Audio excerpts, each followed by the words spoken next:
Minyak bumi itu fosil, sifatnya purba, terkubur jauh di kegelapan perut bumi, dan lambat laun pasti akan habis. Tapi di atas hamparan tanah Nusantara, matahari bersinar terik sepanjang tahun. Matahari itulah yang menyirami jutaan hektar pohon kelapa sawit, memaksa buah-buahnya kemerahan, terus tumbuh subur, tak kenal musim, tak kenal henti. Logika alam yang begitu terang benderang ini, yang selama puluhan tahun coba dilawan oleh ketakutan-ketakutan buatan.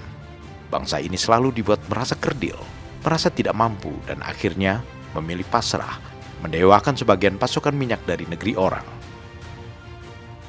Kamis di pekan kedua Juli, rantai ketakutan itu putus. Indonesia resmi menjadi negara pertama di dunia yang berani mengawinkan solar dengan minyak kelapa sawit hingga separuh porsi, B50 namanya. Setengah minyak bumi yang ditambang dari gurun-gurun jauh, setengah minyak nabati yang dipanen dari kebun-kebun rakyat sendiri. Dunia pasti terbelalak melihat keberanian ini. Dengan diluncurkan program ini, Indonesia resmi menjadi negara pertama di dunia yang menerapkan mandatory biodiesel B50.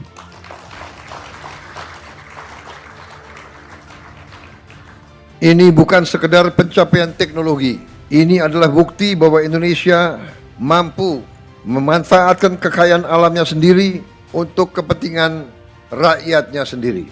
Ini adalah tonggak yang sangat penting dalam perjalanan menuju kemandirian energi. Di luar sana, terutama di Eropa, sawit negeri ini terus-menerus digebuki dengan berbagai isu, dicap merusak lingkungan, dihambat pasarnya, dilarang ini dan itu. Tapi pengumuman B50 ini seperti sebuah tamparan balik yang elegan, seolah Indonesia ingin bilang, kalau Anda tidak mau beli sawit kami, tidak masalah, kami akan minum sendiri sawit ini sebagai bahan bakar pendorong kemajuan bangsa.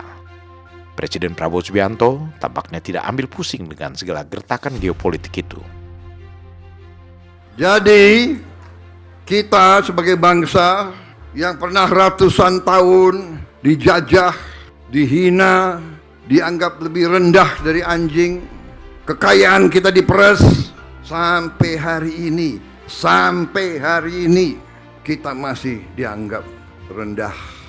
Ada kelompok-kelompok tertentu, ada bangsa-bangsa tertentu, ada negara-negara tertentu yang iri sama kita, yang iri karena kita kaya, yang memikirkan bagaimana bisa mencuri kekayaan kita, dan kalau bisa Indonesia pecah. Jumat 10 Juli 2026, Prabowo sudah berdiri di Lombok Barat, di Bendungan Meninting. Hari itu, ia bukan hanya meresmikan satu bendungan, tapi langsung 5 sekaligus. Nilainya fantastis, 9,79 triliun rupiah. Sebuah angka yang bikin dahi para teknokrat mengkerut, tapi menjadi keran kehidupan baru bagi sawah-sawah rakyat yang selama ini dahaga. Di Meninting itulah, sebuah manifesto baru dituliskan secara nyata, mengawinkan air dan energi demi sebuah kedaulatan. Indonesia bisa.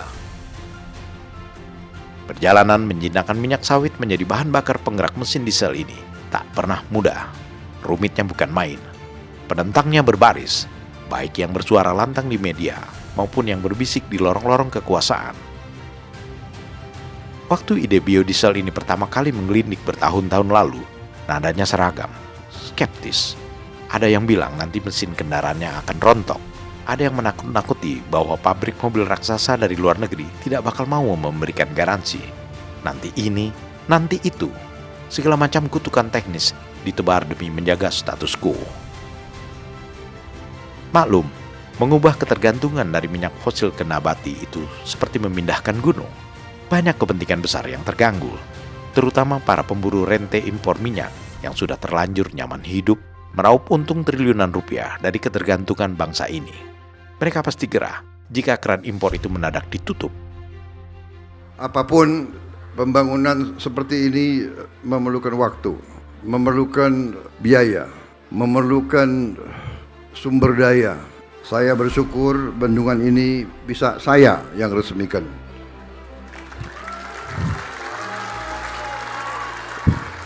Tetapi pendahulu saya semua berjasa. Saya selalu ingatkan seluruh bangsa, berfikirlah untuk bangsa, berfikirlah untuk rakyat. Berfikirlah untuk kebaikan semua. Berfikirlah untuk seluruh keluarga besar, seluruh rakyat Indonesia. Tapi pemerintah memilih jalan terus, mengabaikan segala mitos usang tersebut. Hasilnya, B50 sukses diluncurkan tanpa drama mesin meledak atau pabrik otomotif yang mogok massal. Mitos mesin rusak itu runtuh seketika oleh pembuktian sains anak bangsa dan keberanian politik kepemimpinan Prabowo yang revolusioner. Logikanya sangat sederhana. Jika kelapa sawit melimpah ruah di bawah langit sendiri, untuk apa negeri terus-menerus menyembah solar impor? Hitung-hitungannya dahsyat. Dengan B50, keran impor solar pelan-pelan bisa ditutup rapat hingga titik nol. Anggaran negara yang bisa diselamatkan tidak main-main, 170 triliun rupiah setiap tahun. Angka itu bukan sekedar deretan angka di atas kertas APBN. Jika uang sebesar itu dialihkan untuk membangun infrastruktur sekelas Meninting, belasan bendungan baru yang megah bisa berdiri setiap tahun di berbagai pelosok daerah. Sawah subur, petani makmur, energi aman.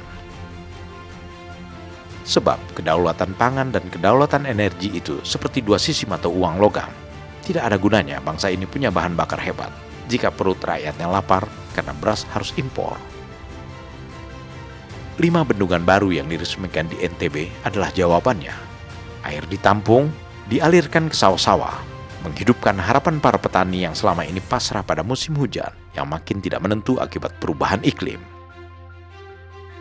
Tentu, lompatan besar B50 dan pembangunan 5 bendungan ini bukan sulap, bukan sihir. Ada harga mahal yang harus dibayar, kerja keras gila-gilaan dan efisiensi yang ketat.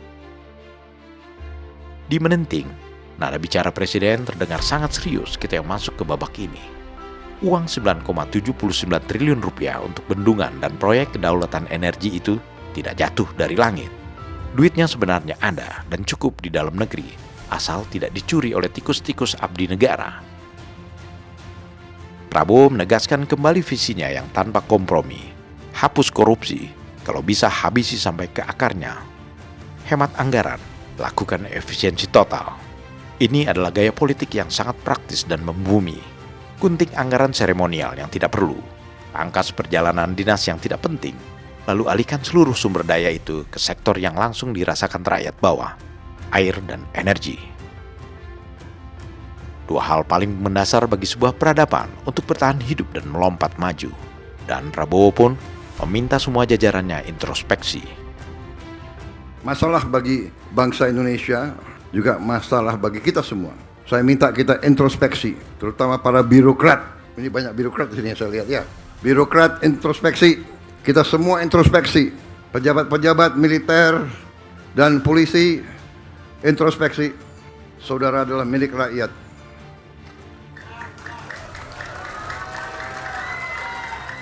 Bintangmu dari rakyat, sepatumu dari rakyat, topimu dari rakyat. Jangan pernah lupa itu. Kejaksaan demikian juga. Anda jaksa ya? Pakai bintang juga kau. Kau juga milik rakyat. Maka peresmian di Bendungan Meninting hari itu bukan sekedar acara gunting pita seremonial yang wangi dan penuh tepuk tangan formalitas. Itu adalah sebuah proklamasi gelombang baru. Proklamasi bahwa Indonesia tidak mau lagi didikte oleh gejolak harga minyak dunia atau pasar internasional yang seringkali tidak adil. Tinggal satu saja musuh terbesar dan tersisa yang harus benar-benar diselesaikan bersama. Mentalitas korup, jiwa kerdil yang minder, dan hobi gemar impor ke dalam negeri sendiri. Jika penyakit mental itu bisa dihabisi, pencapaian B50 ini barulah sebuah permulaan kecil. Langkah menuju kemandirian total sebagai bangsa yang bermartabat, bukan lagi sekedar mimpi di siang bolong.